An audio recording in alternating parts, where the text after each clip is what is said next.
to the third session of Arhant Padhaku with me. I'm your maths mentor Zoha Khanam. Students, आज हम discuss करेंगे multiple choice questions lesson number 3 की. And the name of your lesson 3 is pair of linear equations in two variables. Okay? Now linear equations क्या होती हैं आपको पता है. किसी भी लाइन की इक्वेशन, स्ट्रेट लाइन की इक्वेशन को हम क्या कहते हैं, लीनियर इक्वेशन कहते हैं. और ये कितने वेरिएबल्स में होती हैं. वेरिएबल्स तो आपके जितने चाहें आप ले सकते हैं, लेकिन डिग्री क्या होगी, 1 होगी. नाउ व्हाट इज़ डिग्री, ये हम लोगों ने लास्ट सेशन में डिस्कस किया था कि इक्वेशन में वेरिएबल के जो पावर लगी होती है वो उसकी डिग्री होती है. तो अगर पावर 1 है, यानी कि 1 तो शो करते ही नहीं हम लोग, लेकिन फिर भी अगर 1 है तो हम उसे कहेंगे लीनियर इक्वेशन, 2 है तो क्वाड्रेटिक, 3 है तो क्यूबिक. ओके, सो ये हमने लास्ट सेकेंड चैप्टर में पॉलिनोमियल्स डिस्कस किया था, तो वहाँ मैंने आपको इस बारे में बताया था. सबसे पहले देख लेते हैं कि इस चैप्टर में कौन सा टॉपिक डिलीटेड है. स्टूडेंट्स, तो आपके डिलीटेड टॉपिक हैं क्रॉस मल्टीप्लिकेशन मेथड. मींस जब आप साइमल्टेनियस इक्वेशंस को सॉल्व करोगे उस टाइम पे आपको 3 मेथड्स होते हैं जो हम लोग लास्ट ईयर तक पढ़ते आ रहे हैं. वो हैं 3 मेथड्स. एक आपका एलिमिनेशन मेथड है, दूसरा आपका सब्स्टिट्यूशन मेथड है, एंड थर्ड आपका क्रॉस मल्टीप्लिकेशन. तो क्रॉस मल्टीप्लिकेशन स्टूडेंट्स इस साल आपका डिलीटेड है. ओके, एंड वैसे भी अगर स्पेसिफिकली क्वेश्चन पूछ लेता है तब तो हमें उस मेथड को अप्लाई करना है. वो भी तभी अप्लाई करना है जब आपका पेपर डिस्क्रिप्टिव हो रहा हो, बट हम तो ऑब्जेक्टिव पेपर देने वाले हैं. तो वहाँ पे आप कौन सा मेथड अप्लाई कर रहे हो ये आपके ऊपर डिपेंड करता है. तो आपको जो मेथड ईजी लगता है आप उससे अपनी इक्वेशंस को सॉल्व करिए. ओके, फिलहाल ये आपका डिलीटेड टॉपिक है. देख लेते हैं कुछ इंपॉर्टेंट नोट्स जो हमें इस चैप्टर से रिलेटेड पता होने चाहिए. फर्स्ट है आपका is if the lines are represented by the equation this and this, okay, then these 3 solutions are possible.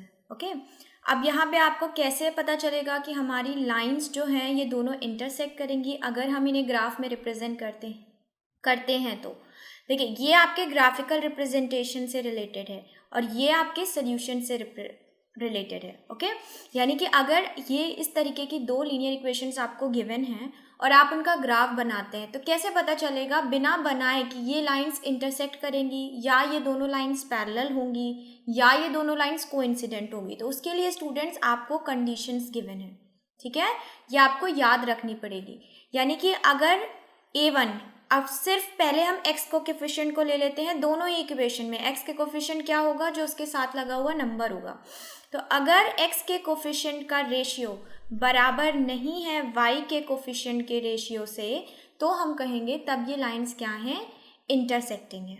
Okay, और इस केस में आपका सिर्फ एक सोल्यूशन पॉसिबल है.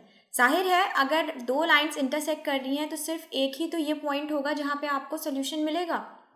ओके, सो अगर आपके x के कोफिशिएंट का रेशियो y के कोफिशिएंट के रेशियो के बराबर नहीं है देन वो लाइन इंटरसेक्टिंग है और सिर्फ एक सोल्यूशन पॉसिबल है. इसे हम यूनिक सोल्यूशन भी कहते हैं. ओके, कहीं कहीं पे आप एग्जैक्टली 1 सोल्यूशन की जगह देखेंगे लिखा हुआ यूनिक सोल्यूशन. क्लियर. सेकेंड क्या है, अगर आपका रेशियोज जो हैं यानी कि x के कोफिशिएंट के रेशियो, y के कोफिशिएंट के रेशियो एंड देन आपके इंटरसेप्ट्स यानी कि आप कह सकते हो कांस्टेंट के रेशियो, अगर तीनों बराबर आते हैं उस केस में स्टूडेंट्स लाइंस क्या होंगी, कोइंसिडेंट होंगी. और ऐसे केस में जब लाइंस कोइंसिडेंट हैं मतलब एक के ऊपर एक, तो how many solutions are possible, infinitely many solutions. अगर किसी एक लाइन के ऊपर आप दूसरी लाइन को ड्रॉ कर देंगे तो कितने सॉल्यूशंस बनेंगे, हर पॉइंट पे ये लाइन मीट कर रही है, इसका मतलब इनफाइनाइटली मेनी सॉल्यूशंस. और ऐसा कब होगा स्टूडेंट्स, उस कंडीशन में जब x के कोफिशिएंट का रेशियो, y के कोफिशिएंट का रेशियो एंड कांस्टेंट के कोफिशिएंट का रेशियो इक्वल हो जाए. यानी कि ये जो कंडीशन आपकी नेक्स्ट कंडीशन दी गई है ये अगर आपकी फुलफिल होती है देन आपके इनफाइनाइटली मेनी सॉल्यूशंस आएंगे इक्वेशंस के, और इक्वेशंस क्या होंगी, लाइंस क्या होंगी, कोइंसिडेंट होंगी ग्राफ पे. क्लियर. थर्ड कंडीशन हमारे साथ ये है कि अगर दोनों लाइंस की आपके जो रेशियोज गिवन हैं, x के कोफिशिएंट का रेशियो और y के कोफिशिएंट का रेशियो बराबर है. सी हियर, x के कोफिशिएंट और y के कोफिशिएंट का रेशियो बराबर है, बट आपके जो रेशियो है इसका यानी कि आपके कांस्टेंट का रेशियो ये बराबर नहीं है, देन उस केस में हम कहेंगे स्टूडेंट्स कि ये जो लाइंस होंगी ये एक दूसरे के पैरेलल होंगी ग्राफ में और इनका कोई भी सोल्यूशन पॉसिबल नहीं है. अगर आपकी 2 लाइंस पैरेलल हैं तो क्या ये कहीं मीट करेंगी, नहीं. Parallel lines they never meet. Okay, so how is it possible to have a solution of them? So in case of lines are parallel, then there will be no exact solution. Okay, I hope I'm clear to you. तो ये जो 3 conditions आपको given है ये आपको याद होनी चाहिए, और साथ ही साथ अगर आपको ये पता है कि इंटरसेक्टिंग है, सो इट्स वेरी ऑब्वियस कि इंटरसेक्ट एक ही जगह पे होगा, एक ही पॉइंट पे होगा, तो वन सोल्यूशन. लाइन्स कोइंसिडेंट है मतलब हर जगह मीट कर रही हैं, तो इन्फिनिटली मेनी सोल्यूशंस. ओके, और लाइन अगर पैरेलल है तो कहीं भी मीट नहीं करेगी, तो आपका कोई भी सोल्यूशन नहीं होगा. Okay, let me clear all this. Okay, next point is important point. A pair of linear equations is consistent if it has a solution. Okay, हम तभी कहेंगे लीनियर पेयर की जो इक्वेशंस आपको दी गई हैं वो कंसिस्टेंट है, वो एक दूसरे के साथ. ये ऐसा तभी पॉसिबल है जब उस पेयर ऑफ इक्वेशन का सोल्यूशन या तो उसके पास कोई सोल्यूशन हो, चाहे वो वन ही हो या उसके पास बहुत सारे सोल्यूशन हो. तो कहने का मतलब ये है कि इन दोनों केस में आपके पास जो लाइंस की इक्वेशन दी गई हैं वो दोनों लाइंस क्या होंगी, कंसिस्टेंट होंगी. Is it clear? और अगर कोई भी सोल्यूशन नहीं दिया गया है, अगर लाइंस पैरेलल हैं, दैट मीन्स कोई सोल्यूशन नहीं है, तो उस केस में क्या होगा, उस केस में आपकी लाइंस क्या हो जाएंगी, इनकंसिस्टेंट हो जाएंगी. So third point is in case of many solutions. अगर आपके इनफाइनाइटली मेनी सोल्यूशंस हैं, इसका मतलब ऐसा कब हो सकता है स्टूडेंट्स, ऐसा तब हो सकता है जब लाइंस आपकी कोइंसिडेंट हो. तो कोइंसिडेंट के केस में कंसिस्टेंट तो होंगी, ये हमने सेकंड पॉइंट में इस बारे में बात करी, लेकिन स्टूडेंट्स कंसिस्टेंट के साथ साथ अगर बहुत सारे सोल्यूशंस हैं तो जो आपकी pair of linear equations given है वो साथ ही साथ डिपेंडेंट भी होंगी. सो ऐसा किस केस में होगा, ऐसा सिर्फ आपके एक केस में होगा. वो कौन सा केस है, कोइंसिडेंट वाला. यहाँ पे आपकी लाइन कोइंसिडेंट के साथ साथ क्या होंगी, डिपेंडेंट भी होंगी. ये इसमें आपको ज़्यादा डेप्थ में जाने की ज़रूरत नहीं है, ये मैं इसलिए बता रही हूँ क्योंकि कहीं कहीं पे क्वेश्चंस आपको ज़रूरी नहीं है कोइंसिडेंट करके पूछ लिया जाए. हो सकता है वहाँ पे ये पूछ लिया जाए कि ये given equations dependent and consistent हैं. तो ऐसा किसके केस में पॉसिबल है, ऐसा सिर्फ आपके इनफाइनाइटली मेनी सॉल्यूशंस वाले केस में पॉसिबल है. तो क्वेश्चंस का पैटर्न क्वेश्चन को रीअरेंज करके भी दिया जा सकता है. सिर्फ मैं आपको इसलिए यहाँ पे बता रही हूँ कि अगर आपका सोल्यूशन है, कोई भी सोल्यूशन अगर पॉसिबल है, लीनियर इक्वेशन जो भी आपकी दो pair of linear equation given है, अगर उसमें कोई भी सोल्यूशन पॉसिबल है तो उस केस में लाइंस कंसिस्टेंट होंगी. अगर इक्वेशन कंसिस्टेंट के साथ साथ डिपेंडेंट भी है तो वो सिर्फ कोइंसिडेंट के केस में होगा, और अगर कोई सोल्यूशन नहीं है तो वहाँ पे आपकी लाइंस इनकंसिस्टेंट होंगी. So last point is a pair of linear equations is inconsistent if it has no solution. Okay, I hope all these points are very clear to you. अगर क्लियर नहीं है आप वीडियो को फिर से एक बार दोबारा देखें, समझें, बिकॉज जब ये पॉइंट्स आपको क्लियर होंगे तभी आप मल्टीपल चॉइस क्वेश्चंस को समझ पाएंगे अच्छे से और उसका आंसर दे पाएंगे. Okay, so now let's move to the first question. So student, first question is asking you, these are the two pair of equations that you can see on your screen, has one solution, two solutions, infinitely many solutions and no solution. तो आपको ये बताना है student कि इनमें से कौन सा सोल्यूशन इन दोनों पेयर ऑफ इक्वेशन का होगा. सो हमें क्या करना है, हमने जो अभी डिस्कस किया थोड़ी देर पहले कि हमें अपने x के कोफिशिएंट, y के कोफिशिएंट और कांस्टेंट के कोफिशिएंट के रेशियो को देखना है और उन्हीं के पैरामीटर्स पे हम जज करेंगे कि हमारी लाइंस कैसी होगी. ओके, सो सबसे पहला काम हम क्या कर लेते हैं, सबसे पहले हम निकाल लेते हैं दोनों के कोफिशिएंट के, सारे कोफिशिएंट्स के रेशियो. सो इसको हम कंसीडर कर लेते हैं फर्स्ट इक्वेशन स्टूडेंट, और इसको कंसीडर कर लेते हैं सेकेंड इक्वेशन. क्लियर? सो एक्स का कोफिशिएंट का रेशियो क्या हो जाएगा, दोनों फर्स्ट और सेकेंड का हो जाएगा 5/3, बिकॉज यहाँ एक्स 5 है कोफिशिएंट, यहाँ एक्स का कोफिशिएंट 3 है. सेकेंड y का कोफिशिएंट निकाल लें तो ये हो जाएगा -15/-9. सिमिलरली हम कांस्टेंट का कोफिशिएंट निकाल लें तो ये हो जाएगा 8/24/5, बिकॉज यहाँ पे 24/5 है, तो ये 5 आपका कहाँ चला गया, न्यूमरेटर में चला गया. ओके, ना इसको चेक कर लेते हैं, यहाँ पे कुछ डिविजिबल है, नो, ये ऑलरेडी सिंप्लीफाइड है. यहाँ पे yes it is divisible by -5, ये आपका हो जाएगा 3, sorry it is divisible by 3, तो 3 से आपका क्या हो जाएगा, न्यूमरेटर आपका आ जाएगा 5, जस्ट अ सेकेंड, न्यूमरेटर आपका आ जाएगा 5 और ये आपका आ जाएगा 3. ओके यहाँ पे भी अगर देखें स्टूडेंट्स, तो 8 से 24 डिविजिबल है 3 टाइम्स, तो हमने क्या देखा, ये तीनों ही बराबर आ रहे हैं, क्या 5/3 5/3 5/, और ऐसा कौन से केस में पॉसिबल है, ऐसा तभी पॉसिबल है जब आपकी लाइंस कोइंसिडेंट हो, और लाइंस कोइंसिडेंट होने का मतलब है आपके पास बहुत सारे सोल्यूशंस होंगे, दैट इज आपका थर्ड ऑप्शन करेक्ट है, इनफाइनाइटली मेनी सोल्यूशंस। ओके देख लेते हैं इसका correct answer. So answer 3 is the correct answer. Student explanation मैंने भी दे दिया है, गिवन भी है, आप बाद में भी देख सकते हैं इसे। ओके नेक्स्ट क्वेश्चन इज कि ग्राफ में दो पेयर ऑफ इक्वेशंस को कैसे रिप्रेजेंट किया जा सकता है। अगर ये दो पेयर ऑफ इक्वेशंस गिवन है तो ग्राफ में इनका रिप्रेजेंटेशन कैसा होगा, मतलब कोइंसिडेंट होगा, इंटरसेक्टिंग होगा या पैरेलल। ऑप्शंस देख लेते हैं, intersecting at 1 point, parallel 2 point पे इंटरसेक्ट करेंगी, या कोइंसिडेंट होगी। सो ऐसे तो बताया नहीं जा सकता, हमें क्या करना है, हमें वही बेसिक मेथड जो हमने फर्स्ट क्वेश्चन में इस्तेमाल किया, सारे क्वेश्चंस में आपको स्टूडेंट यही मेथड इस्तेमाल करना है कि आपको कोफिशिएंट का रेशियो निकाल लेना है, उसके बाद अपने आंसर को टिक करना है। तो कोफिशिएंट का रेशियो निकाल लेते हैं। एक्स के कोफिशिएंट का रेशियो हो जाएगा 7/21, वाई के कोफिशिएंट का हो जाएगा -1/-3, एंड कॉन्स्टेंट के कोफिशिएंट का हो जाएगा 5/10। चेक कर लीजिए, ये आ जाएगा 1/3, माइनस माइनस कैंसिल हो गया, तो यहाँ पे भी 1/3, यहाँ पे भी 1/3, ये दोनों बराबर आ रहे हैं, बट ये आपका बराबर नहीं है बिकॉज ये 1/2 है। सो ये किस केस में पॉसिबल होता है कि एक्स और वाई के कोफिशिएंट बराबर हो लेकिन कांस्टेंट के नहीं, ये लास्ट केस में पॉसिबल है, और लास्ट केस किसका था, पैरेलल लाइंस का, यानी कि इस केस में कोई भी सोल्यूशन नहीं होगा। चेक कर लेते हैं answer. So 2 is the right answer. Third question, दो पेयर ऑफ इक्वेशंस गिवन है, इनका यूनिक सोल्यूशन होगा या मेनी सोल्यूशंस होंगे, या नो सोल्यूशन होगा, या 2 सोल्यूशंस होंगे। ओके सो जल्दी से कोफिशिएंट रेशियो निकाल लें। तो पहले एक्स का निकालते हैं 3/-6, वाई का निकालते हैं -5/10, नाउ कांस्टेंट का निकालते हैं तो 7/7। ओके सॉल्व कर लीजिए, तो ये हो जाएगा 1/2, ये हो जाएगा 1/2, ये हो गया आपका 1। तो अगर स्टूडेंट्स आप देखें, अगर आपको रैशनल नंबर का स्टैंडर्ड फॉर्म याद हो तो डिनोमिनेटर के साथ नेगेटिव साइन कभी नहीं जाता, हमें क्या करना होता है, उसे न्यूमरेटर के साथ करना होता है। तो ये हो गया -1/2 जो कि बराबर है आपके y के कोफिशिएंट के, जो भी कि -1/2 है, बट ये आपका बराबर नहीं है किसके, लास्ट के, यानी कि कांस्टेंट के रेशियो के। तो ये कंडीशन पॉसिबल है आपकी किस केस में, पैरेलल के केस में, जहाँ पे सोल्यूशन नहीं होता है।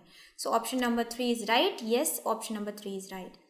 Next question is if a pair of linear equations is consistent. So यहाँ पे आपका क्या वर्ड आया स्टूडेंट, कंसिस्टेंट आया। ओके जब मैं आपको बता रही थी इंपॉर्टेंट नोट्स, तो मैंने बोला था ज़रूरी नहीं है क्वेश्चन में आपको वही 3 इंसिडेंट या इंटरसेक्टिंग या कोइंसिडेंट या पैरेलल टर्म दिया, और भी दिए जा सकते हैं। तो यहाँ पे आपका कंसिस्टेंट आया। तो ऑप्शंस देख लेते हैं कि कंसिस्टेंट कब होगा, जब लाइन कोइंसिडेंट हो हमेशा, या पैरेलल हो, या हमेशा इंटरसेक्टिंग हो, या इंटरसेक्टिंग और कोइंसिडेंट दोनों हो। तो ऑलवेज का केस तो बनता ही नहीं है। क्यों? क्योंकि आपको पता है कंसिस्टेंट के लिए 2 केसेस होने चाहिए। कोई किसी भी अगर कोई भी सोल्यूशन आ सकता है, सोल्यूशन पॉसिबल है पेयर ऑफ इक्वेशन में, तभी वो कंसिस्टेंट होंगी। तो सोल्यूशन तो यूनिक वाले में भी पॉसिबल है और इनफाइनाइटली मेनी में भी पॉसिबल है। तो ये ऑलवेज के केस तो हो ही नहीं सकते। पैरेलल में तो हमें पता है इनकंसिस्टेंट होता है। तो हमारे पास कौन सा ऑप्शन बचा, लास्ट ऑप्शन, कि अगर इंटरसेक्टिंग है या कोइंसिडेंट है तो उस केस में हमारी लाइन्स क्या होंगी, कंसिस्टेंट होंगी। क्लियर? नेक्स्ट क्वेश्चन है student, the pair of equations x equals to 0 and x equals to 5 has. ठीक है, 2 इक्वेशंस गिवन है x equals to 0 and x equals to 5। Okay तो सबसे पहले स्टूडेंट्स हम थोड़ा सा समझ लेते हैं कि अगर एग्जैक्ट वैल्यूज आपकी गिवन होती हैं तो उनका ग्राफ कैसे होता है। तो ग्राफ तो आप जानते हैं कि x और y 2 एक्सिस होती हैं हमारी। ठीक है, अब स्टूडेंट 0 कहाँ पे होता है, 0 आपका लाई करता है यहाँ ओरिजिन पे। ठीक है, आपको पता ही होगा ये 0 0, यहाँ पे x भी 0 और y भी 0। क्लियर? तो अगर x इक्वल्स टू 0 है तो इसकी लाइन कैसी बनेगी स्टूडेंट्स, इसकी लाइन कुछ ऐसी बनेगी। ओके मतलब कि y एक्सिस के पूरा ऊपर बनेगी, बिकॉज 0 तो यहीं पे होता है। और x इक्वल्स टू 5 कैसा होगा, तो 1 2 3 4 5 मान लेते हैं, यहाँ पे 5 आया, तो इसकी लाइन कैसे बनेगी, x इक्वल्स टू 5, ये भी एक स्ट्रेट लाइन बनेगी। सो ये दोनों लाइन कैसी हैं, x इक्वल्स टू 0 और x इक्वल्स टू 5, ये दोनों लाइन कैसी दिख रही हैं आपको, ये दोनों लाइन्स कैसी हैं, पैरेलल है। तो यहाँ से हमें 2 बातें पता चली कि अगर दोनों कोऑर्डिनेट सेम हैं, यानी कि अगर दोनों x के ही बारे में बात करी गई है, दोनों की डेफिनेट दो x की वैल्यूज दी गई हैं डेफिनेट, तो वो दोनों हमेशा एक दूसरे के पैरेलल होंगी। और सेकेंड चीज़ क्या पता चली कि ये हमेशा y के पैरेलल होंगी। ठीक है, कि x का कोई भी कोऑर्डिनेट, x की कोई भी लाइन हमेशा y एक्सिस के पैरेलल होगी और आपस में तो पैरेलल होगी ही। सिमिलरली अगर y के बारे में बात करी गई तो वो किसके पैरेलल होगी, वो x के पैरेलल हो जाएगी, वाइस वर्सा। ओके, सो क्या पैरेलल लाइंस का कोई सोल्यूशन होता है? कोई सोल्यूशन नहीं होता है। अब हम अपने ऑप्शंस को देख लेते हैं कि ऑप्शन किस तरीके से पूछे गए। सो ऑप्शंस में पूछ रहा है क्या नो सोल्यूशन होगा, यूनिक होगा, टू होगा या infinitely many solution. So obviously student क्या होगा, दोनों के लाइंस पैरेलल हैं तो इसका कोई भी सोल्यूशन पॉसिबल नहीं है। Is it clear? So this question, this two lines will not have any possible solution because the lines are parallel. Now, the pair of equation x equals to -4 and y equals to -5 graphically represents which lines which are intersecting at this point, intersecting at this point, third is intersecting at 5, 4, fourth is intersecting at 4, 5. Okay? So students, आपको याद होगा जब हम लोगों ने coordinate geometry पढ़ा है अपने प्रीवियस क्लासेस में, तो हमने सबसे पहले कोऑर्डिनेट्स के बारे में पढ़ा है कि कोऑर्डिनेट्स कैसे रिप्रेजेंट किए जाते हैं। तो कोऑर्डिनेट्स रिप्रेजेंट करने का क्या तरीका है कि सबसे पहले विद इन ब्रैकेट x लिखा जाएगा, देन y लिखा जाएगा। ओके, तो x और y की वैल्यू तो आपको ऑलरेडी क्वेश्चन में गिवन है, सो हम यहाँ से पुट कर लेते हैं -4 -5। तो इसका मतलब जो हमारी दो लाइन्स होंगी वो कौन से पॉइंट पे इंटरसेक्ट करेंगी, -4 -5 पे। तो इस हिसाब से आपका कौन सा ऑप्शन करेक्ट है, second option. Let's check it. Yes, second is the right answer. Okay, now question number 7, for what value of k do the equations, two equations given to you can see on your screen represent coincident lines। तो यहाँ पे क्या बोल रहा है कि दोनों lines coincident हैं, ये कंडीशन आपको पहले से दे दी गई है। ऐसा किस केस में होता है स्टूडेंट्स? ऐसा तब होता है जब सारे कांस्टेंट का रेशियो, x का रेशियो, y का रेशियो तीनों एक दूसरे के बराबर होते हैं। ओके, तो यहाँ आपको k की वैल्यू फाइंड आउट करनी है। तो पहले आप क्या करिए, रेशियो की बात कर लेते हैं, रेशियो निकाल लेते हैं हम लोग। तो x के कोफिशिएंट का रेशियो हो जाएगा 2/3, y के कोफिशिएंट का रेशियो हो जाएगा -3/k एंड सिमिलरली कांस्टेंट के कोफिशिएंट का रेशियो हो जाएगा 10/15। नाउ 10/15 नहीं लेंगे बिकॉज जब ये इधर जाएगा तो ये क्या हो जाएगा, -10, ये इधर जाएगा तो -15, तो हमें यहाँ पे माइनस भी लेना पड़ेगा। ओके, सो अब आप चाहो तो k की वैल्यू इन दोनों से भी निकाल सकते हो, अगर आप इनसे नहीं निकालना चाहते तो आप इनसे भी निकाल सकते हो, बिकॉज कोइंसिडेंट लाइंस में तीनों रेशियोज बराबर होते हैं। ओके, सो हम इन दोनों को ले लेते हैं, इससे निकाल लेते हैं, तो ये क्या हो जाएगा, 2k is equals to -9, so k is equals to -9/2। Check कर लेते हैं कि हमारे ऑप्शंस में अवेलेबल है। सो फर्स्ट ऑप्शन ही हमारा क्या हो गया, राइट हो गया। Second is this, third is this and fourth is this. कौन सा ऑप्शन राइट है? First option is right. Okay, 8th question, if the lines given by 2x plus ky equals to 1 and 3x minus 5y equals to 7 are parallel, then the value of k is। Okay, question कह रहा है, same question है, बस वहाँ पे coincident की condition थी, यहाँ पे किसकी कंडीशन है, यहाँ पे पैरेलल की कंडीशन है। पैरेलल की कंडीशन आपको याद होनी चाहिए क्या होती है, a1/a2 is equals to b1/b2 but not equals to c1/c2। अगर आपको ये कंडीशन याद है स्टूडेंट्स तो k की वैल्यू आप इजीली फाइंड आउट कर सकते हैं। ओके, ऑप्शंस में आपके पास -10/3 है, 10/3 है, -13, -7। तो वीडियो को आप यहीं पॉज करिए, खुद से एक बार इस क्वेश्चन को सॉल्व करिए एंड देन चेक करिए कि आपका ऑप्शन, आपका आंसर मैच कर रहा है कि नहीं। ओके, हम राइट आंसर देख लेते हैं। राइट आंसर है हमारा 1, यानी कि जब आप सॉल्व करेंगे तो k की वैल्यू आएगी -10/3। ओके, जिनकी आ रही है वेरी गुड, आपको कॉन्सेप्ट क्लियर हो गया है। आगे क्वेश्चन देखते हैं। 9th question, one equation of a pair of dependent linear equations। now dependent term आ गया स्टूडेंट्स। ओके, अगर याद हो, जो वीडियो स्टार्टिंग से देख रहे हैं जो बच्चे, उन्हें याद होगा कि डिपेंडेंट सिर्फ एक केस में होता है, वो भी कौन से, इनफाइनाइटली मेनी सॉल्यूशंस के केस में। ठीक है, तो इसका मतलब क्वेश्चन यहाँ पे क्या कह रहा है, यहाँ पे क्वेश्चन कह रहा है कि जो दोनों लाइंस हैं वो कंसिस्टेंट है, यानी कि उनके जो रेशियो आने चाहिए, जो कोफिशिएंट के रेशियो होंगे वो क्या होंगे, वो आपके सारे बराबर होंगे, यानी a1/a2 equals to b1/b2 equals to c1/c2। Okay, तो इसके लिए हमें दूसरी इक्वेशन तो पता नहीं है तो हम रेशियो तो नहीं निकाल सकते, लेकिन हमें अपने ऑप्शंस पे ध्यान देना पड़ेगा कि ऑप्शन में कौन सी इक्वेशन गिवन है जिसका रेशियो बराबर है। So first option is this, second is this, third is this and fourth is this. Okay, so हमें क्या करना पड़ेगा, आपको सबसे नहीं निकालना है, आप इसको थोड़ा सा अपने दिमाग से ही सोच के करिए। देखिए यहाँ पे 2 बराबर है फर्स्ट के केस में, अभी हम फर्स्ट लेके चल रहे हैं। 2 कोफिशिएंट बराबर है तो रेशियो 1 आएगा, 5 का कोफिशिएंट बराबर है तो रेशियो 1 आएगा, 3 और 6 नहीं, यहाँ पे रेशियो 1/2 आएगा, लेकिन हमें क्या पता है, हमें ये पता है कि रेशियो क्या होंगे, तीनों के बराबर होंगे, बिकॉज डिपेंडेंट सिर्फ कोइंसिडेंट के केस में होता है और कोइंसिडेंट के केस में तीनों बराबर होते हैं रेशियो। तो यहाँ वाले में पॉसिबल नहीं है। इस पे आ जाइए तो 2/3, 5/5, 3/3, तो पहला वाला बराबर नहीं आ रहा है ना, 2/3 का रेशियो 1 तो आएगा नहीं, तो ये भी पॉसिबल नहीं। अब थर्ड वाले पे देख लीजिए, 2/-10, ठीक है, दूसरा हो जाएगा 5/-25, तीसरा हो जाएगा 3/-15, बिकॉज ये 15 इधर जाएगा तो क्या हो गया -15। ध्यान दीजिएगा इस चीज़ का, ये -15 है, तो यहाँ पे इसीलिए मैंने -15 रखा। ओके, नो चेक कर ले क्या इनका रेशियो बराबर है। माइनस तो भाई तीनों में आ रहे हैं, ये हो जाएगा 1/5, ये भी हो गया 1/5, ये भी हो गया 1/5, मतलब ये वाली जो इक्वेशन थी इस पे हमारी ये कंडीशन फुलफिल हो रही है। इसका मतलब ये वो इक्वेशन है जो इसके साथ डिपेंडेंट लाइन की इक्वेशन को की सिचुएशन को फॉलो करेगी। ओके, ये दोनों इक्वेशंस आपकी क्या होंगी, ऐसी इक्वेशंस होंगी जो ग्राफिकली कोइंसिडेंट होंगी, सोल्यूशन में इनफाइनाइटली इनके मेनी सोल्यूशंस होंगे, जिसकी वजह से ये कंसिस्टेंट भी होंगे और डिपेंडेंट भी होंगे। क्लियर, चेक कर लेते हैं राइट आंसर। ओके, तो राइट आंसर इज 3, आपका ऑप्शन नंबर 3 सही है। Next question, if x is equal to a, y is equal to b is the solution of the equation. मतलब कि पहले से आपको वैल्यू दे दी गई है x और a की, भाई किसी भी इक्वेशन का अगर सोल्यूशन दिया है इसका मतलब हमें उसकी वैल्यू दी गई है, तो x की वैल्यू दी गई है a, y की वैल्यू दी गई है b। ठीक, क्वेश्चन बोल रहा है a और b की वैल्यू को फाइंड आउट करिए। ऑप्शंस में आपके पास 6 - 1 है, 2 and 3 है, 1 and 4 है, 19/5 एंड 6/5 है। तो इसको निकालने का क्या तरीका है कि सबसे पहले आप अपनी वैल्यूज़ को पुट करें x और y की और इक्वेशन को कन्वर्ट करें a एंड b के टर्म्स में। ओके, सो अगर हम फर्स्ट इसमें पुट करते हैं तो हमारी क्या इक्वेशन हो जाएगी, a + b = 5, ये आपकी फर्स्ट इक्वेशन हो गई। क्लियर, देन अगर हम y की वैल्यू x और y की वैल्यू इसमें पुट करते हैं अपनी सेकेंड इक्वेशन में, तो ये क्या हो जाएगी, 2a - 3b = 4, ये आपकी सेकेंड इक्वेशन हो गई। सो अब यहाँ पे आपकी दो लीनियर पेयर ऑफ इक्वेशन है जिसे आपको सॉल्व करना है एलिमिनेशन मेथड का इस्तेमाल करके या सब्सटीट्यूशन, दोनों में से आप कोई भी मेथड इस्तेमाल कर सकते हैं। मैंने सिर्फ 2 कहा क्योंकि क्रॉस मल्टीप्लिकेशन आपका डिलीटेड है। ओके, सो हम यहाँ पे किस मेथड का इस्तेमाल करने जा रहे हैं, हम यहाँ पे एलिमिनेशन मेथड का इस्तेमाल करने जा रहे हैं। आप सब्स्टिट्यूशन से भी कर सकते हैं, नो प्रॉब्लम, आंसर सेम आएगा, कोई भी मेथड इस्तेमाल करिए।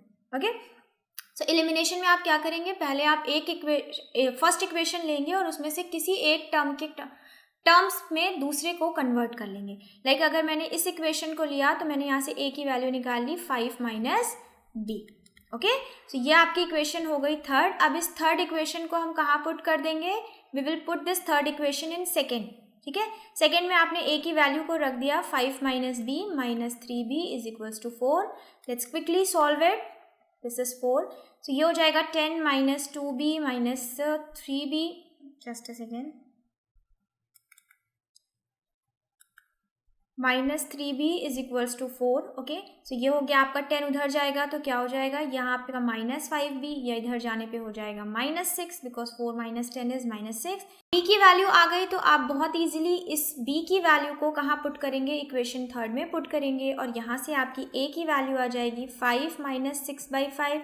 सॉल्व करते हैं, 25 - 6/5 जो कि देगा आपको 19/5।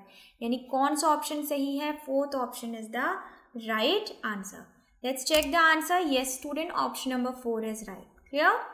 Next question, the graph of x equals to -2 is a line parallel to। अभी मैंने आपको एक क्वेश्चन में बताया था कि अगर x की वैल्यू डेफिनेट वैल्यू दी गई है तो उसका जो ग्राफ होगा वो हमेशा y एक्सिस के पैरेलल होता है। नहीं याद है, फिर से देख लीजिए, x की वैल्यू निगेटिव में इस साइड होती है, तो मान लीजिए -2 यहाँ पे आया तो x की इक्वल्स टू -2 का ग्राफ कैसे बनेगा, ये एक स्ट्रेट लाइन होगी जो कि किसके पैरेलल है, y एक्सिस के पैरेलल है।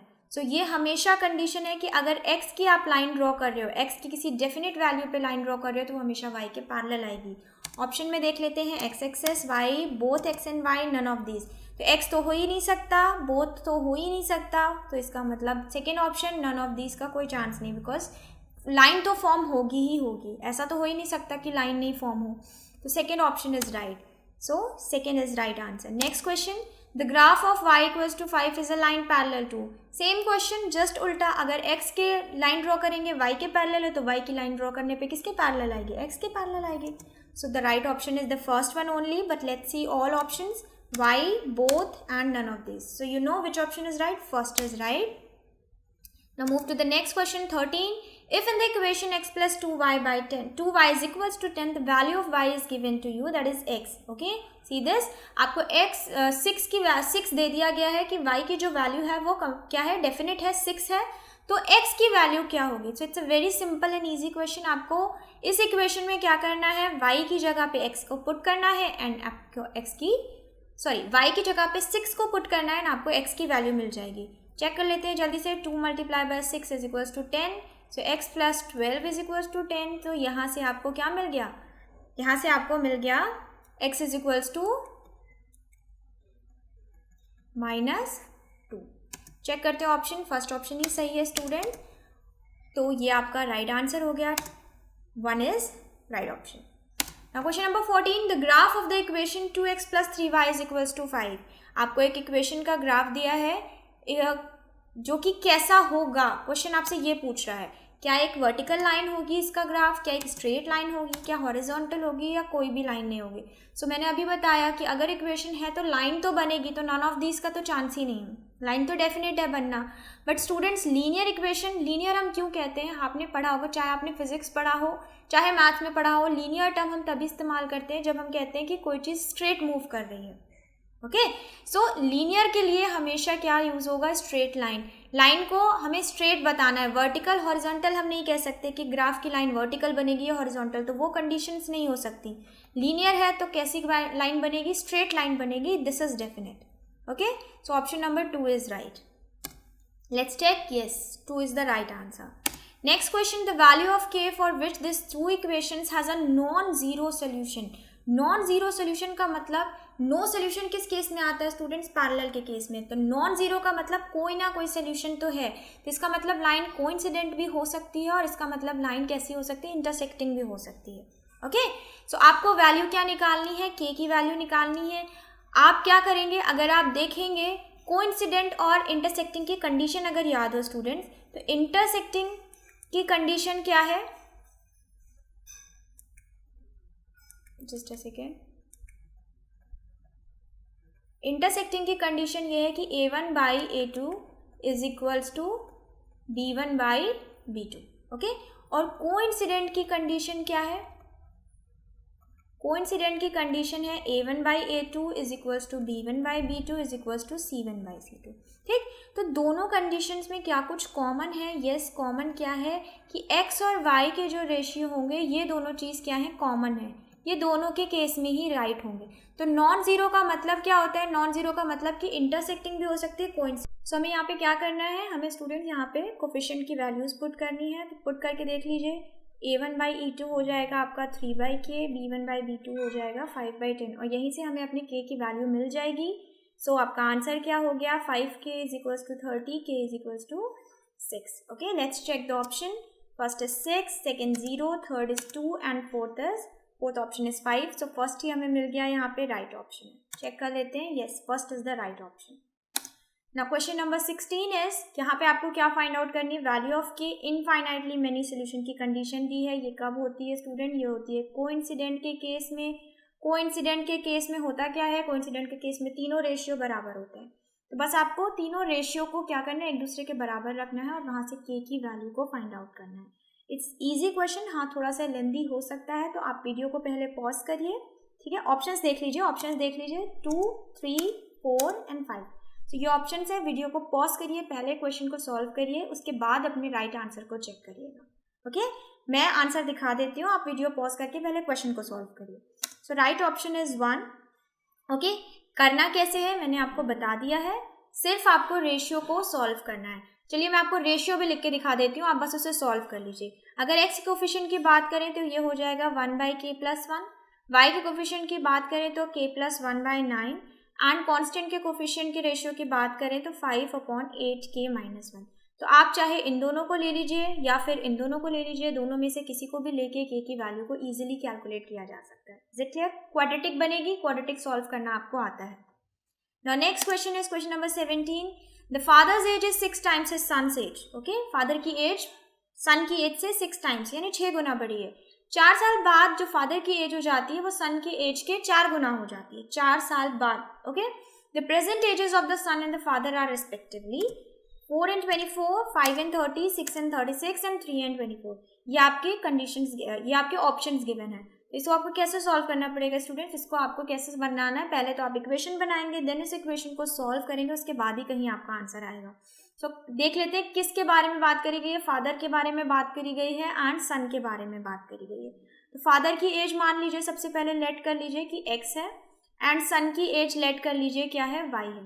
ठीक है, फर्स्ट कंडीशन है the father age 6 times the son's age, यानी कि फादर की एज सन की एज के 6y. तो यहाँ से तो हमें अपनी फर्स्ट कंडीशन मिल गई. ओके, देन हम बात कर लेते हैं अपने सेकेंड कंडीशन की. सेकेंड कंडीशन क्या कह रही है? 4 साल बाद. अच्छा, 4 साल में फादर भी 4 साल बड़ा हो जाएंगे और बच्चा भी 4 साल बड़ा हो जाएगा. तो 4 साल बाद दोनों की एज क्या हो गई? x+4 फादर की, y+4 सन की. ठीक है, ये तो 4 साल बाद की कंडीशन है. आगे क्या कह रहा है कि जो फादर की एज होगी वो 4 टाइम्स होगी सन की एज की. तो 4 साल बाद सन की एज ये थी, इसका 4 टाइम्स हो गई फादर की एज के बराबर. तो यहाँ से हमें मिल गई सेकेंड इक्वेशन. ओके, अब आपको 2 इक्वेशंस मिल गई हैं. आप इन दोनों इक्वेशंस को एलिमिनेशन से सॉल्व करिए या सब्स्टिट्यूशन से सॉल्व करिए, जिससे भी आपको करना है करिए, और x और y की वैल्यू आपकी फादर और सन की एज होगी. ओके, कैसे करेंगे देख लेते हैं. x+4 फर्दर सॉल्व करें तो 4y+16. ओके, ना x की वैल्यू आप यहाँ से फर्स्ट से पुट कर सकते हो ऑलरेडी. तो हम यहाँ पे कौन सा मेथड इस्तेमाल कर रहे हैं? यहाँ पे हम इस्तेमाल कर रहे हैं सब्स्टिट्यूशन का, कि हम सब्स्टिट्यूट कर रहे हैं, एक वैल्यू से दूसरे में सब्स्टिट्यूट कर रहे हैं. तो 6y+4 is equal to 4y+16. 4y इधर ले जाएंगे तो आपका आंसर आएगा 2y, 4 उधर ले जाएंगे तो आपका आंसर आएगा 12. सो y इज इक्वल टू 6, यानी कि सन की एज आ गई 6. तो सन अगर 6 का है तो फादर उसके 6 टाइम्स थे, यानी कि फादर हो जाएंगे 36. तो which option is right? Option number 3 is right option. Okay, so let's check. Explanation given है, तो ये आपका एक्सप्लेनेशन है. आप इससे भी देख लीजिए, आप यहाँ से भी देख लीजिए, दोनों में से जो आपको सूटेबल लगता है आप उसे समझिए. Okay, next question, question number 18. The sum of the digits of a 2-digit number. Now this question is quite a tricky, मतलब थोड़ा सा ट्रिकी होता है बच्चों के लिए समझना, जहाँ पे 2 डिजिट की बात आ जाती है कि 2 डिजिट का जो सम है 2-digit नंबर में वो 9 है, और अगर हम 27 ऐड कर देते हैं उस नंबर में तो वो रिवर्स हो जाता है. तो ऐसा कौन सा नंबर होगा? ओके, सो ऑप्शन में देख लेते हैं. ऑप्शन में बात करें तो फर्स्ट 27, सेकेंड, थर्ड 45, फोर्थ 36. अच्छा, अगर आपको चेक करना हो कि क्वेश्चन कह रहा है कि 2 डिजिट का सम 9 है, ठीक है, तो जो मैंने आपको एलिमिनेशन ट्रिक के बारे में बताया है कि ऑप्शन में वही नंबर फिर होने चाहिए जिनका सम 9 हो. तो क्या हम चेक कर ले 9? यस, इसका 9 है, इसका भी 9 आएगा. 5+4 ये भी 9 है, 6+3 ये भी 9. तो ट्रिक वाला मेथड तो यहाँ पे नहीं चलेगा. इसका मतलब हमें अभी क्वेश्चन को अपने बेसिक मेथड से सॉल्व करना पड़ेगा. अगर यहाँ पे कोई ऐसा ऑप्शन होता है जिसका आंसर 9 नहीं आता प्लस करने पे, तो हम उसे एलिमिनेट कर देते. Is it clear?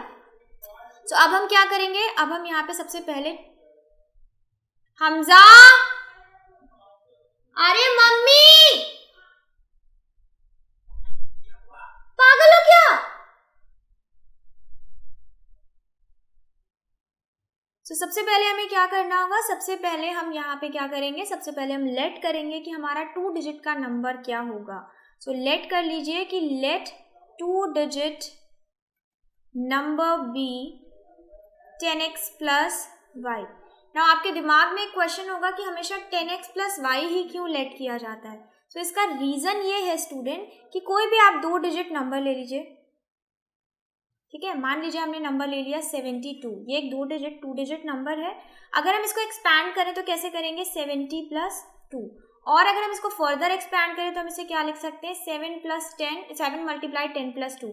यानी कि कोई भी 2 डिजिट के नंबर में 10s प्लेस आनी है, 1s प्लेस आनी है. तो यानी आपको किसकी ज़रूरत है? क्या चेंज होगा? अगर आपने 29 ले लिया तो क्या चेंज हो गया? 2 × 10 + 9. तो 10 तो सेम है ना, सिर्फ ये नंबर चेंज हो रहा है, ये नंबर चेंज हो रहा है. तो हमें इन्हीं 2 नंबर को लेट करना होता है, ठीक है. और उसके साथ 10 क्या हो जाएगा? मल्टीप्लाई. तो 10x + y एक फॉर्मेट बन गया किसी भी 2 डिजिट के नंबर का. ओके, सबसे पहले हम इरेज कर लेते हैं. सो 10x + y हमने मान लिया कि ये 2 डिजिट का नंबर है, ठीक है. अब कंडीशन क्या दी है कि इस 2 डिजिट का जो सम है, यानी कि 2 डिजिट्स यहाँ पे कौन सी थी, अगर आपने ध्यान दिया x और y, वही तो 2 डिजिट लेट किए हमने। So x plus y is equals to 9, ये आपको फर्स्ट कंडीशन दी है। बाद में दूसरी कंडीशन में क्या कह रहा है कि अगर इस नंबर में जो हमारा नंबर था उसमें हम 27 ऐड कर दे तो डिजिट्स रिवर्स हो जाती हैं। तो रिवर्स होके क्या होगा भाई, y इसके पास चला जाएगा, x यहाँ आ जाएगा, इसी को तो रिवर्स कहेंगे। तो ये हो जाएगा 10y प्लस x। तो ये आपकी दूसरी कंडीशन हो गई। अब आप इस दोनों कंडीशन को किसी भी मेथड से सॉल्व कर सकते हैं। x और y की आपको जब वैल्यू आ जाएगी तो वो आप उठा के यहाँ पे पुट कर देंगे, बिकॉज आपको x और y की वैल्यू नहीं निकालनी है, आपको यहाँ पे 2 डिजिट का नंबर फाइंड आउट करना है। तो जो भी x और y की वैल्यू आएगी उसे यहाँ पे पुट करके आप अपने नंबर को कैलकुलेट कर सकते हैं। ओके, सो वीडियो को यहाँ पे पॉज करिए, सबसे पहले इन दोनों इक्वेशन को सॉल्व करिए और चेक करिए कि आपका कौन सा ऑप्शन सही आ रहा है। तो 4th ऑप्शन आपका सही है। Is it clear? यानी कि 36 आपका नंबर होगा। सो उस हिसाब से आपकी x की वैल्यू क्या होगी, 3 होगी, और y की वैल्यू क्या होगी, 6 होगी। अगर ये दो वैल्यू आई है तो आपने उसे यहाँ पे पुट करना है, यानी कि 10 मल्टीप्लाई प्लस 3 प्लस 6, तो ये हो जाएगा 36। Is it clear? Next question student, the pair of linear equations 2x plus 3y equals to 5 and 4x plus 6y equals to 10 is inconsistent. Inconsistent तो तभी होगा जब कोई solution ना हो। Consistent, dependent, consistent, none of these. So सिर्फ consistent कब होता है, जब दो केसेस हों, यानी कि या तो एक सोल्यूशन हो या एक से ज़्यादा सोल्यूशन हो। और डिपेंडेंट कंसिस्टेंट सिर्फ एक केस में होता है, यानी कि जब बहुत ज़्यादा सोल्यूशंस होते हैं, इन्फाइनेटली मेनी सोल्यूशन। तो ऐसा पता करने के लिए हमें रेशियोज निकालने पड़ेंगे। तो रेशियो x के कोफिशिएंट का हो गया 2/4, y के कोफिशिएंट का 3/6, कांस्टेंट के कोफिशिएंट का हो गया 5/10। कांस्टेंट का कोफिशिएंट नहीं, कांस्टेंट का रेशियो हो गया 5/10। फर्दर सॉल्व कर लें 1/2, 1/2, 1/2। इसका मतलब ये तीनों रेशियो बराबर है। ऐसा किस में होता है, इनफाइनाइटली मेनी सोल्यूशंस में, जिस हिसाब से ये ऑप्शन नंबर 3 करेक्ट हुआ, क्योंकि इनफाइनाइटली मेनी सोल्यूशंस की जो पेयर ऑफ इक्वेशंस होती है वो कंसिस्टेंट के साथ साथ डिपेंडेंट होती है। Okay, let's check. Yes, 3rd is the right answer. And the pair of equations y equals to 0 and y equals to -7 has no one solution, 2 solutions, infinitely many solutions and no solution। तो question कह रहा है कि 2 line of equations हैं जिनकी definite values given है। Okay, so ये आपका बिल्कुल सिमिलर क्वेश्चन है जैसा कि हमने पहले सॉल्व किया था x के केस में, कि अगर लाइंस पैरेलल आएंगे, बिकॉज आपको पता है कि y का ग्राफ ड्रॉ करेंगे डेफिनेट वैल्यू के लिए तो x एक्सिस के पैरेलल आएगा। तो दोनों ही लाइंस क्या करेंगे, पैरेलल आएंगे, और पैरेलल के केस में क्या सोल्यूशन होता है, no solution. So the right answer is 4th option, no solution. Next question student, 21. The pair of equations x equals to a and y is equals to b graphically represent lines which are। तो आपको क्या बोला गया, आपको बोला गया x की value a है, y की वैल्यू b है। हमने अभी एक क्वेश्चन डिस्कस किया था जहाँ पे आपको पता होगा, जहाँ पे हमने कोऑर्डिनेट्स की बात की थी कि कोऑर्डिनेट्स कैसे रिप्रेजेंट किए जाते हैं ग्राफ के, x और y के फॉर्म में। तो अगर x और y के फॉर्म में रिप्रेजेंट किए जाते हैं और x और y की वैल्यू है a b, तो इसका मतलब कि जो 2 लाइंस होंगी जिनकी ये दोनों इक्वेशंस हैं वो कहाँ पे इंटरसेक्ट करेंगी, a और b पे इंटरसेक्ट करेंगी। ऑप्शंस चेक कर लेते हैं। Parallel, intersecting at b and a, coincident, intersecting at a and b। सो भाई 2 इक्वेशंस हैं, इंटरसेक्ट करेंगी a b पे, तो कौन सा ऑप्शन सही है, 4th ऑप्शन सही है। Okay, check the answer. Yes, option number 4 is right. Next question, the larger of 2 supplementary angles exceed thrice the smaller. So first of all बात कर लेते हैं सप्लीमेंट्री एंगल्स की। कौन होते हैं सप्लीमेंट्री एंगल्स, वो 2 एंगल्स जिनका सम क्या हो 180 डिग्री, उन्हें हम सप्लीमेंट्री कहते हैं। तो यहाँ पे क्वेश्चन कह रहा है कि 2 एंगल्स हैं, एक है x, एक है y। ठीक है, हमने मान लिया दोनों क्या करेंगे, सप्लीमेंट्री है, तो दोनों का सम क्या होना चाहिए, 180 के बराबर। तो एक इक्वेशन तो यहाँ से हमें मिल गई, बट सॉल्व करने के लिए दूसरी का भी पता होना चाहिए। तो दूसरी के लिए कंडीशन क्या दी गई है कि जो बड़ा एंगल है वो कितना बड़ा है, वो 3 गुना बड़ा है दूसरे से। ठीक है, तो इसका मतलब क्वेश्चन क्या कह रहा है कि अगर हम मान लेते हैं कि x एंगल बड़ा है तो y छोटा हुआ, और y से ये कितना ज़्यादा बड़ा है, ये 20 डिग्री 3 गुना ज़्यादा बड़ा है, यानी कि 20 डिग्री बड़ा है। ठीक है, और किसका, thrice the smaller, smaller y हुआ तो इसका 3y। ठीक है, ये आपकी कंडीशन हो गई सेकेंड। 20 डिग्री बड़ा है और कितना ज़्यादा, 3 गुना ज़्यादा 20 डिग्री बड़ा है। ठीक है, कि 3 गुना भी है प्लस साथ ही साथ डिग्री में 20 डिग्री ज़्यादा भी है। तो ये आपकी सेकेंड कंडीशन हो गई। अब आप इस कंडीशन को दोनों को रख के सॉल्व कर ले सकते हैं, ठीक है। चाहे तो आप एलिमिनेशन इस्तेमाल कर लें, चाहे सब्स्टिट्यूशन। हम क्या करते हैं, सब्स्टिट्यूशन इस्तेमाल कर लेते हैं, यहाँ से x की वैल्यू उठा के इसमें पुट कर देते हैं। ओके, सो ये हो जाएगा 20 degree plus 3y plus y is equals to 180 degree. ठीक, ये हो गया 4y is equals to 160 degree. Okay, so यहाँ से आपको y मिल गया क्या, 40 डिग्री। y 40 मिल गया तो y को आप 40 चाहे इसमें रख दीजिए चाहे इसमें रख दीजिए, आपको क्या मिल जाएगा, x। भाई ऐसे भी हमें पता है कि ये क्या है, सप्लीमेंट्री है, तो भाई 140 रखने पे ही दोनों का क्या सम आएगा, 180 आएगा। ऑप्शंस चेक कर लेते हैं, 120 and 60 no, 180 no, 140 and 40 yes, this is the right option. Okay, so let's check, yes answer number 3 is right. Okay, so ये क्वेश्चन आई होप आपको समझ में आया हो। बहुत इजी कॉन्सेप्ट था, बस सप्लीमेंट्री पता होना चाहिए कि किसे कहते हैं सप्लीमेंट्री, तो आप इजीली निकाल सकते हैं।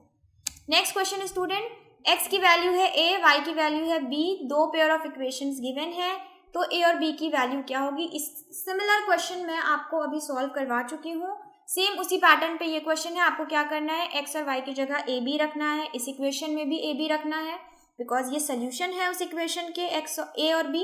तो आपको दो इक्वेशंस मिलेंगी a और b के टर्म्स में कन्वर्ट होके, उन दोनों इक्वेशंस को आप साइमल्टेनियसली सॉल्व करेंगे, either of the two methods, elimination और सब्स्टिट्यूशन, और आपको रिक्वायर्ड a एंड b की वैल्यू मिल जाएगी।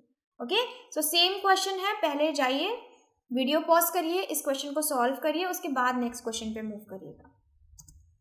Now options are this third one and this last one. Okay, मैं आपको दिखा देती हूँ। राइट ऑप्शन है आपका, राइट ऑप्शन है 3, यानी कि आपका आंसर आएगा 3 और 1। a की वैल्यू होगी 3, b की वैल्यू होगी 1। Okay, next question 24, the difference between a 2 digit number and the number obtained by interchanging the digit. कह रहे हैं कि दो नंबर, जो एक नंबर है अगर हम उसको रिवर्स कर दें तो उन दोनों के आंसर में जो डिफरेंस आता है वो 27 का होता है। तो क्या डिफरेंस होगा दोनों डिजिट के नंबर में। Okay, what is the difference between the 2 digits of the number, यानी कि जो नंबर है उसके जो दोनों डिजिट्स हैं उनके बीच का डिफरेंस क्या होगा। तो उसके लिए तो हमें पहले नंबर पता होना चाहिए, लेकिन जैसे मैंने अभी आपको बताया कि 2 डिजिट नंबर हम क्या एज्यूम कर लेते हैं, 10x प्लस y। और अगर हम इसको रिवर्स कर देते हैं, ठीक है, अगर मान लीजिए हमने इसको रिवर्स कर दिया तो फिर ये क्या बन गया, 10y प्लस x। क्वेश्चन क्या कह रहा है कि रिवर्स करने के बाद जो दोनों में डिफरेंस आता है वो किसका आता है, वो 27 का आता है, यानी कि 10x plus y minus 10y plus x, ठीक है, इज इक्वल्स टू 27। क्या, अब आप इस ब्रैकेट को ओपन करिए, अपनी इक्वेशन को थोड़ा सिंप्लीफाई करिए, ये हो जाएगा 10y minus x is equals to 27। Okay, so ये हो गया 9x minus 9y is equals to 27, और सिंप्लीफाई कर ले, होल इक्वेशन को 9 से डिवाइड कर दे, तो ये आपको यहाँ से मिली एक equation. Is it clear.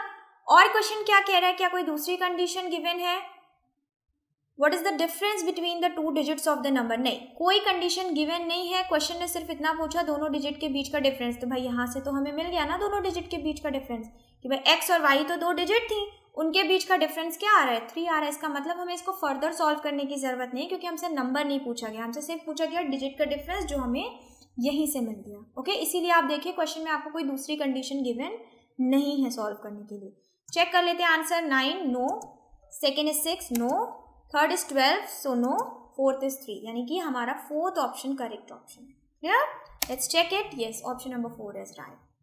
So last question of today's session, students, the pair of equations this and this is given represents parallel lines। ये आपको पहले से दिया है कि दोनों लाइन्स एक दूसरे के पैरेलल होंगी ग्राफ में, ठीक है। तो इसकी कंडीशन बताइए, क्या कंडीशन होगी कि ये दोनों लाइन्स एक दूसरे के पैरेलल हो। तो पैरेलल की कंडीशन स्टूडेंट आप बहुत पहले से जानते हैं, पूरी एक्सरसाइज हम लोगों ने सॉल्व कर ली, पढ़ लिया। क्या कंडीशन है कि x और y के कोफिशिएंट का रेशियो बराबर होगा, लेकिन ये कांस्टेंट के रेशियो के बराबर नहीं होगा, ठीक है। सबसे पहले हम इन a1 और a2 को नंबर्स के फॉर्म में लिख लेते हैं जो हमारी इक्वेशन में गिवन है। तो a1 क्या है a2 क्या है 3 इज इक्वल्स टू b1 क्या है 2, b2 क्या है b, not equals to c1 क्या है 7 और c2 क्या है 16। ओके, सो अगर हम इक्वल टू वाले पार्ट को देखें, इसको सॉल्व, बिकॉज इसे तो सॉल्व कर नहीं सकते, नॉट इक्वल्स टू है, तो इक्वल्स टू को तो सॉल्व कर सकते हैं। तो क्या आ जाएगा आपका ab is equals to 6। Okay, तो ये कंडीशन होगी अगर, तो हमारी ये दोनों पेयर ऑफ लाइन एक हमेशा क्या रहेंगी, पैरेलल रहेंगी। ऑप्शंस चेक कर लेते हैं, a is equals to b 3a is equals to 2b, 2a is equals to 3b, इन तीनों में से कोई ऑप्शन सेटिस्फाई नहीं कर रहा है, last ab is equals to 6, so this is the right answer. Okay, so ये आपका आंसर राइट है, चेक कर लिया हमने. Yes, 4th is the correct option. Okay, so students जितने भी क्वेश्चन के टाइप्स थे, ओके, जितने भी क्वेश्चंस आपके इस चैप्टर पे बन सकते थे वो पॉसिबली मैंने सारे आपको सॉल्व करवा दिए हैं. If you have any doubt, अगर आपको कहीं भी डाउट है किसी भी क्वेश्चन में तो आप उसको कमेंट बॉक्स में मेंशन करें. Okay, I will try to resolve it. ठीक है, जो भी आपके डाउट्स हैं, जितना भी आपको कोई कहीं पे भी कन्फ्यूजन है, अगर आप चाहते हैं कोई क्वेश्चन दोबारा बता दिया जाए तो आप कमेंट बॉक्स में मेंशन कर दीजिए. एंड वन थिंग स्टूडेंट्स, अगर आपको सेशन अच्छा लगा, if you really like it, you enjoyed it the way I am teaching to you, if your concepts are getting clear, so please do subscribe the channel and hit the bell icon to receive latest updates on time. Thank you and have a nice day.